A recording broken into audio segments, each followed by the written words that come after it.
Chapter 6 Told Ye Would. Every dark forest has its secrets. Some are home to the dead, while others are filled with menacing leafless trees with grasping branches and eyes that glow in the darkness. And some, like Told Ye Would, hide unexpected and deadly creatures lurking in the shadows. It seemed unlikely Wonderland would have such a forest. But then again, how are we to know what Wonderland should or shouldn't have within its vast and confounding borders?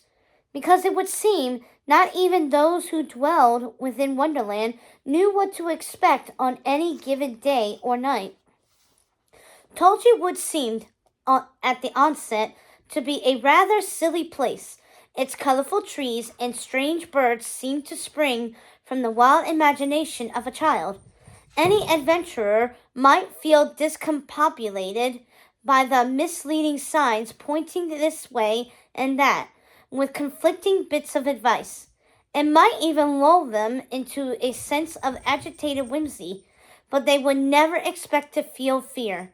That is, unless they were afraid of birds with umbrella bodies or shovels for faces, or accordions with owl heads, or frogs in the shapes of drums. These trifling things did not frighten the Queen of Hearts or the White Rabbit. They were almost expected, though nevertheless baffling, after everything else they had seen that day. "I've had enough nonsense, Rabbit. This is intolerable," said the Queen, as they stood in a nexus of intertwining paths, leading every which way with no indication where they should go next. "Now, Rabbit, if you were a servant, which way would you go? This way?" "I am a servant, Your Majesty." "Are you, Rabbit?" "Indeed, Your Majesty, but I have no idea where the other servants might have gone." "Listen, Rabbit, do you hear that? It sounds like voices." The Queen quickly traversed the stream by skipping across stones protruding from the water.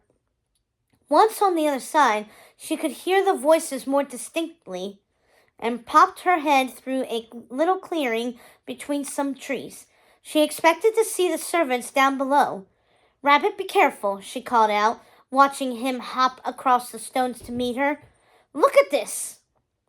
They both stood in awe as they watched what looked like umbrella birds frolicking under a waterfall, flitting about and squawking as if it were the most usual thing to do, when it seemed to both the Queen and the Rabbit to be rather unusual. Though what did they know? This was, after all, their first day.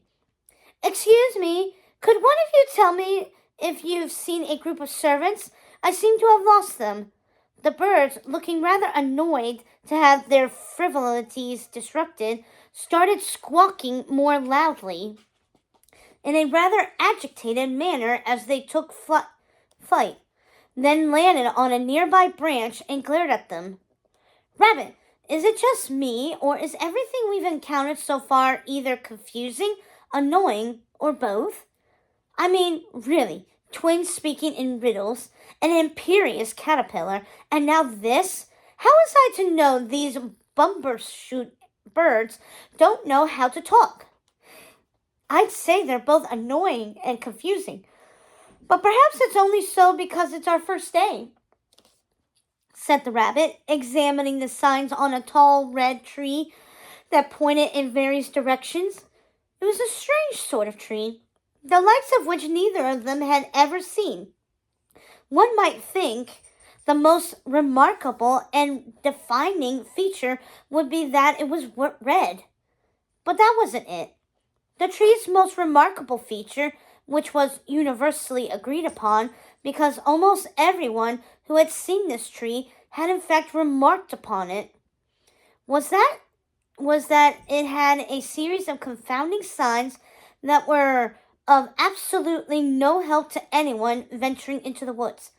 There is wisdom in that, Rabbit, to be sure, but I have the strangest feeling I would find this place confusing and vexing no matter what day it was.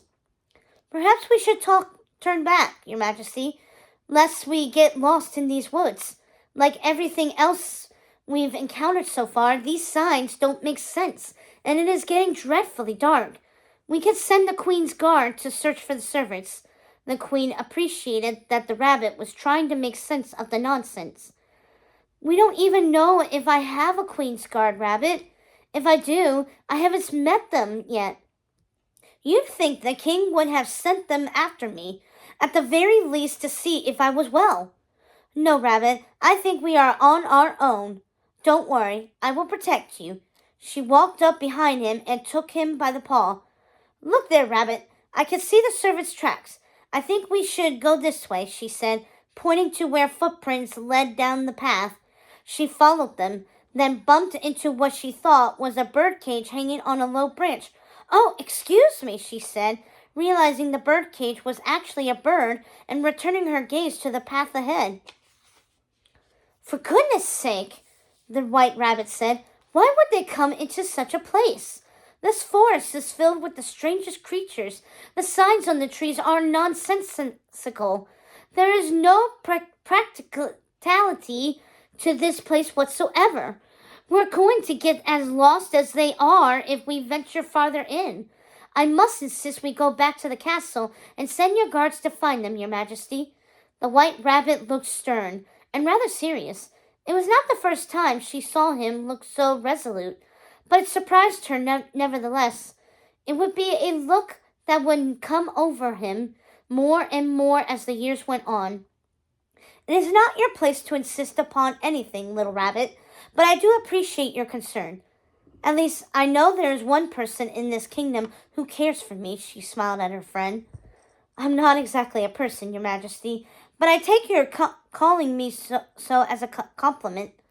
Come, Rabbit, let's make our way, she said, smiling again, and hoping he wasn't offended. She had already come to think of this rabbit as her friend, and she hoped if she had offended him, he would feel he could tell her. He did seem to be taking liberties in every other way. The Queen of Hearts and White Rabbit followed the trail down a long path, past a number of unusual birds, which, as far as they could tell, did not speak and were therefore of no help whatsoever, that led into the darkest part of the forest. Here the trees were not colorful. They were black like charcoal and smelled of sulfur. The Queen and Rabbit could no longer see the servants' tracks, not only because the sun had fully set, but because the forest floor was scorched and blackened.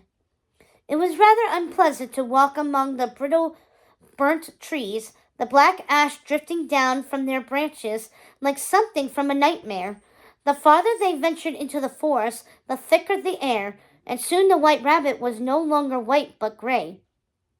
This couldn't be the right way, Your Majesty, and even if it were, it certainly couldn't be safe.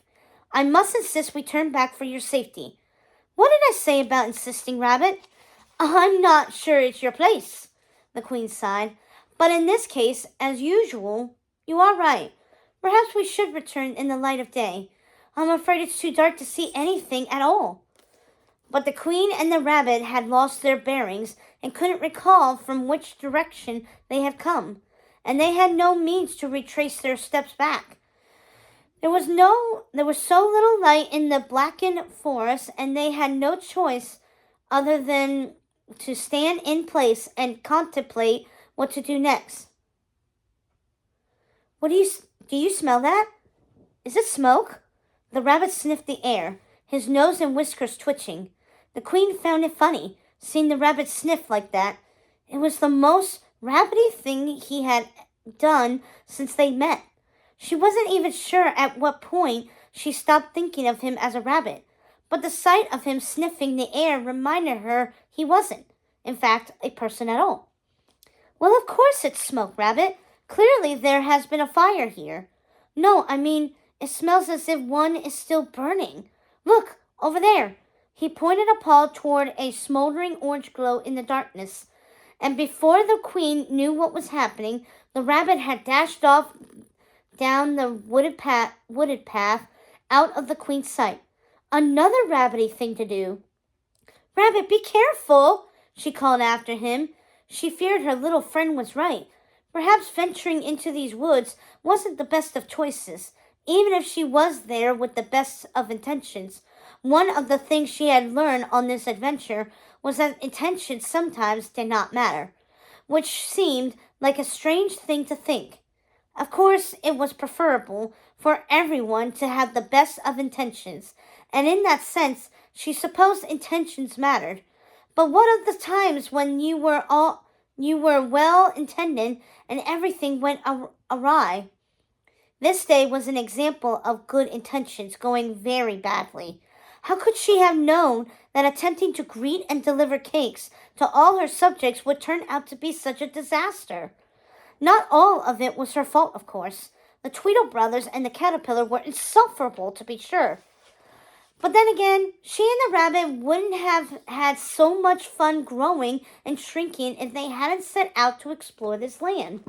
And if it hadn't been for this day, she and the rabbit might not have become friends. So she decided it wasn't so bad after all. Not entirely bad. Not really, all things considered. But then again, the Queen of Hearts worried that she hadn't yet seen the worst of this day and opted to wait until she was safe in her castle before deciding if good intentions mattered or not. My queen, come quick! You must see this! The queen could hear panic in the rabbit's voice. She took tentative steps in his direction, dreading what she might find when she got there.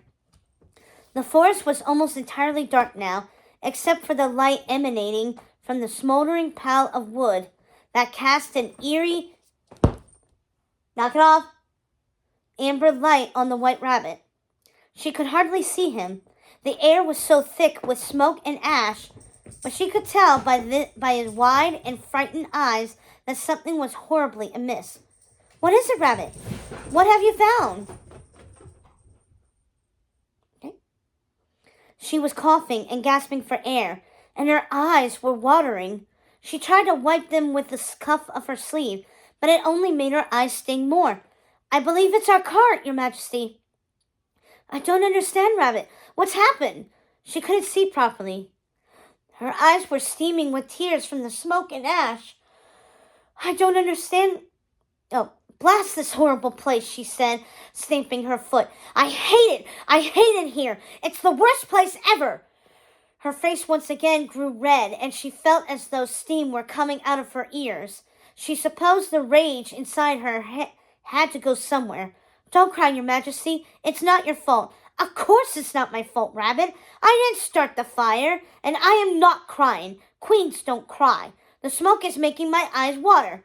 Oh, here, said the rabbit, handing her his pocket square. Use this. You really are quite the gentle rabbit, aren't you? She said, taking the pocket square and wiping her eyes. Thank you, Rabbit. That's much better. Finally, she was able to see why the rabbit was in such a state. She couldn't quite take it in. He was right. It was their cart, and the servants were gone. Oh, this is awful, Rabbit. Where are the servants?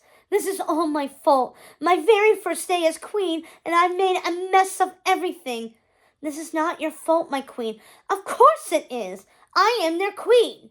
This time she was crying, and she was panicking. She felt panic and shame flooding her body, making her heart race, making her feel like she wanted to escape her own body. She hated feeling this way, hated that it felt like anger. They're dead. They're dead. How could I be so foolish taking them along on an excursion into a world we know nothing about? They would be safe in the castle right now if I hadn't insisted we deliver cakes to a bunch of ungrateful lunatics. What was I thinking? Your Majesty, stop. Look at me. You didn't command them to go into the woods. Indeed, I did not, she said, looking into the rabbit's kind and wise eyes and feeling a bit calmer. Then how are you to blame for their blundering into this decrepit forest? For all we know, they escaped whatever happened and are now back at the castle awaiting our return. The rabbit took both of the queen's hands in his furry white paws and squeezed them. Everything will be okay. I'm sure they are fine. The fact is you don't really know that, but I appreciate... Wait, what is that? The queen noticed a flickering light in her periphery. a small lick of flames appearing in the tree branches to her right. "What is that?" she asked again, spinning around. The forest exploded with light as all of the surrounding trees burst into dancing flames. But what was even more frightening was the thundering noise that shook the ground beneath them. The queen screamed, "Rabbit, look!" The entire forest before them was engulfed in flames. She could feel the heat even though the fire was a good distance away. They both stood there, unable to move, as the flames grew and diminished in intensity, as the forest floor shook, causing the flames in trees to quiver. And from the flames emerged a great beast, surely some sort of winged dragon, silhouetted in the distance, flames erupting from its mouth. The ground shook more violently as the creature moved nearer, causing the blackened trees above them to crumble and rain down ash. The queen's mouth opened in surprise to see that, rather than go out, the flames continued to hover in the empty black sky where the disintegrated trees' branches used to be. "What is the meaning of this?" The dancing flames seemed to be suspended by magic. It didn't make sense. And again, the queen felt as if she must be dreaming herself, or trapped within someone else's dream. Everything she had experienced that day was inconceivable, and she didn't understand why she was still living in this nightmare, for surely that was what it had to be. "They're birds, Your Majesty." "Birds? Impossible," she whispered, mesmerized by the beauty and horror of what she was seeing. "They're birds with mirrored faces. They're simply reflecting the fire. Now come on." He took the queen by the hand and darted away. They made their escape as quickly as they could, not daring to look back or stop to ogle the perplexing menagerie of creatures who resided in the woods. They just kept moving until they found a path that led somewhere, and a path to anywhere seemed better than standing still nowhere. So they followed it. But no matter how fast they ran, they could still hear the dragon keeping pace behind them, roaring and blowing its fire that never quite reached them, until finally they were clear of the woods, out of breath and exhausted. The queen was doubled over in pain, holding her side and gasping for breath. She was unable to run any farther, even though the white rabbit was tugging at her arm and urging her to keep moving. "I can't go on, Rabbit. I don't think I'm someone who is used to running. It hurts." "We can't stop, Your Majesty. The dragon is still coming." The rabbit was panting and thumping his leg nervously, but she truly couldn't go on. She couldn't stop coughing, and it was hard for her to breathe.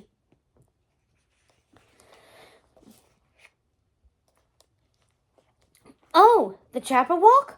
Don't worry about him. He rarely comes out of the woods. Not unless he has to." The voice came from nowhere and everywhere at once, and the queen wasn't convinced it was friendly.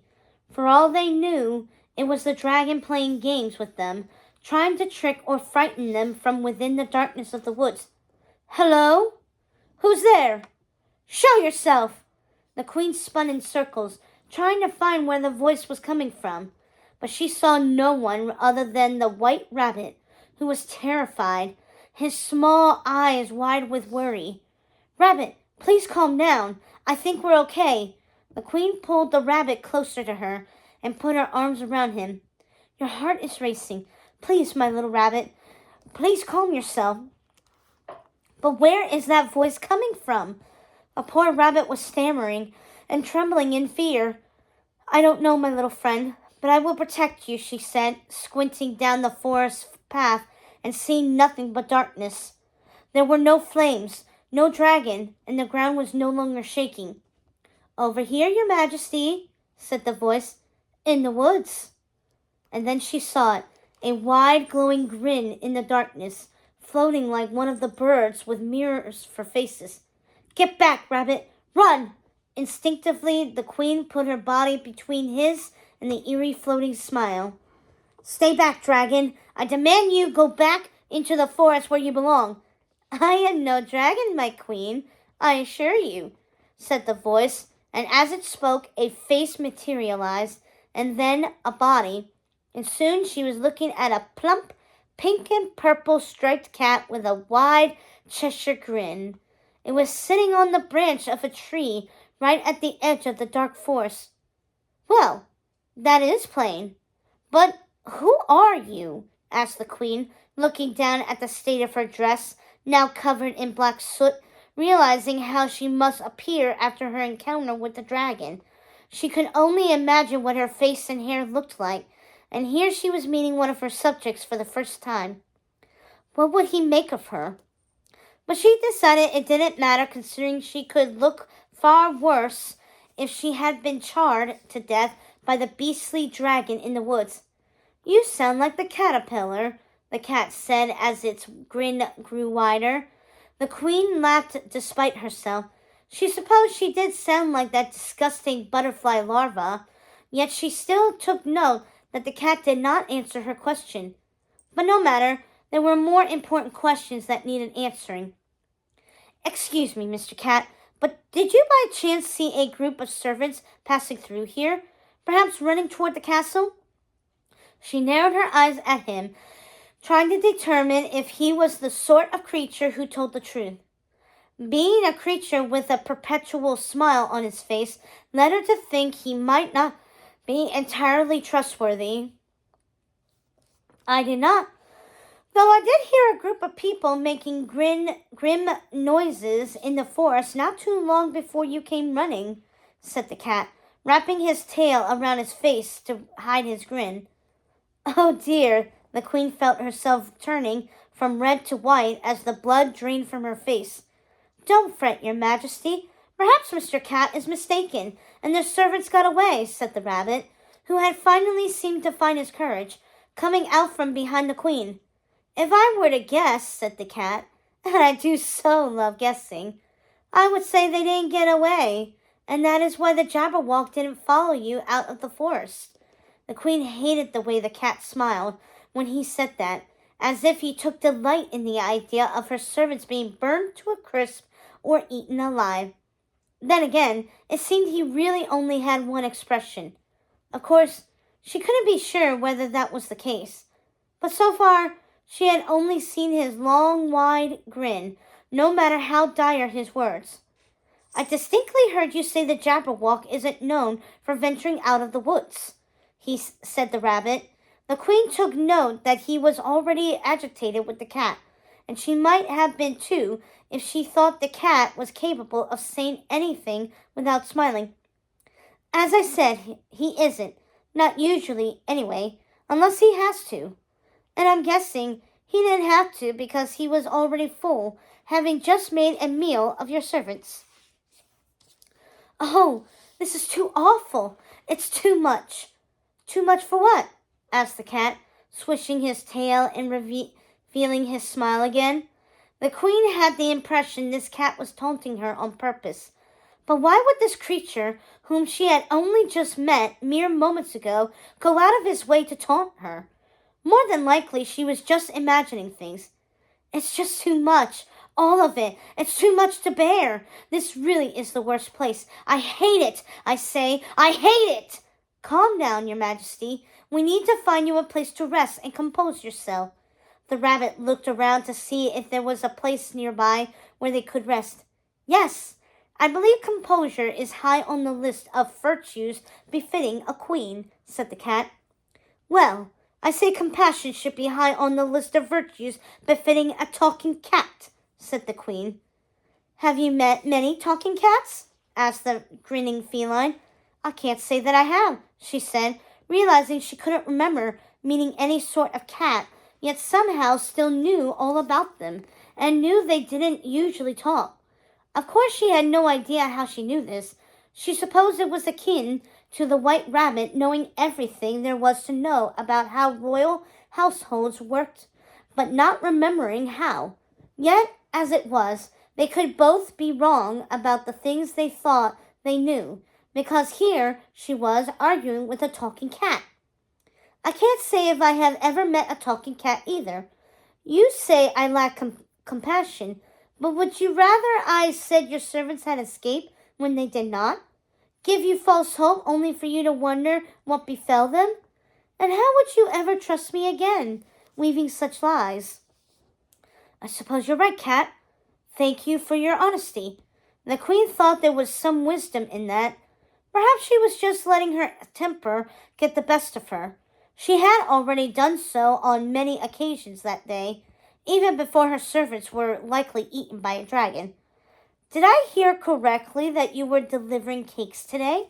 The Tweedles came rambling through the woods, rumbling and grumbling about queens, cakes, ravens, and rattles. I don't suppose it was the Tweedles you heard screaming and not my servants? Asked the Queen, wondering how they managed to make their way past the cat when they went in the other direction at the crossroads. But there was very little she knew about this place or the creatures who lived within it, and she decided it was best not to question such things, especially when there were more pressing issues at hand, like the fates of her servants. I'm afraid not, Your Majesty, said the cat, smiling even more widely and swishing his tail rather dramatically. The Tweedles are fighting fit. So, now that we have that sorted, tell me about these cakes. Do talking cats like cakes? She asked. Well, even though I can speak, I cannot speak for all talking cats, provided I am not unique in those qualities. But I can't say without a doubt that this talking cat loves cake. Well, that's a lovely surprise. I was afraid you would turn your nose up at it like the caterpillar. To be honest, he was quite rude. The caterpillar turned his nose up at almost everything, though, strictly speaking, I am not sure, being a caterpillar, he has a nose. Nevertheless, I wouldn't let it vex you, unless, of course, you enjoy being vexed. Why would it vex me to learn caterpillars do not have noses? And why would I enjoy being vexed? She asked, trying to hide that she was, in fact, vexed. It's just a feeling, said the grinning cat. A spark I see within, a small smoldering ember glowing, just waiting to burst. I'm curious if you have ever met this particular caterpillar, Mr. Cat, because I distinctly remember he had something that looked very much like a nose, and I assure you he did turn it up. As for other caterpillars, I couldn't say if they do or do not have noses, since I have, to my knowledge, only met one. The Queen felt her annoyance turning to anger, and she wanted to admonish him for daring speak to his Queen in such a familiar way, but she was determined to be polite. She was determined to make at least one friend this day, aside from the White Rabbit. Well, now that I know at least one talking cat enjoys cake, I would love nothing more than for you to join me for tea and cake at my castle, she continued, trying her best to be congenial. The last thing she wanted was to prove this cat right. And my mistress, he said slyly, is she welcome? And who might that be? The Queen asked, wondering how it was possible for such a cat to have a mistress when she seemed exactly like the sort of cat who did what he pleased. The Duchess, of course.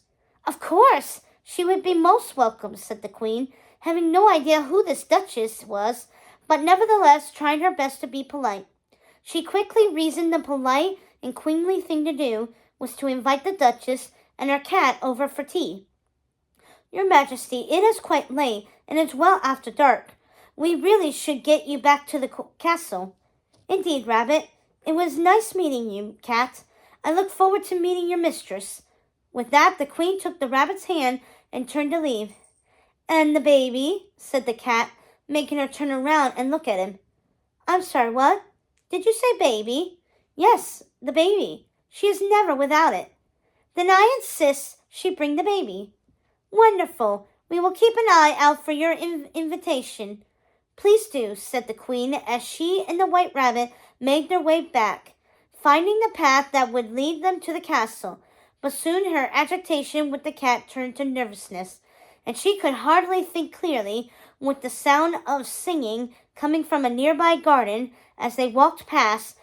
Every now and then the singing would pause, and two voices would shout back and forth, A very merry birthday to you, and a very merry birthday to you. What in Wonderland is an unbirthday? The Queen asked. I couldn't tell you, Your Majesty. Best to just ignore it and go straight to the castle. I suppose whoever they are, they wouldn't have turned down our cake. They seem very celebratory. Then again, who knows if there is cake at an unbirthday party? Imagine if cake were involved in an unbirthday celebration. Would that mean having cake almost every day? Now I wish we still had our cakes. And the servants. Yes, of course, the servants too. But do you think the people singing in the garden would like a cake? It's hard to say. I shall investigate these ponderations and report back to you in the coming days. I wouldn't object to a similar report on everyone in my queendom. I suspected as much, Your Majesty. You're too good to me, Rabbit. To be honest, I am dreading going back to the castle. How will I tell the other servants what happened? Why don't you leave that to me, Your Majesty? Would you really do that, Rabbit? It is my duty to serve you, my queen. Only if you want to, Rabbit. Only if it would make you happy. Nothing would make me happier. Besides, I don't think I have anywhere else to go. That's right. Today is your first day, too. Well, in that case, please call the castle your home. We will find you the grandest of quarters and a fine office, and since you are of unusual size for a rabbit now, you shouldn't have trouble managing the furniture. Don't forget, my queen, I am a rabbit, and I can jump, he said, laughing. But the queen did not share in his laughter. She kept thinking about her servants, and how terrible it must have been to be gobbled up by a dragon. She couldn't think how she could possibly tell the king about this.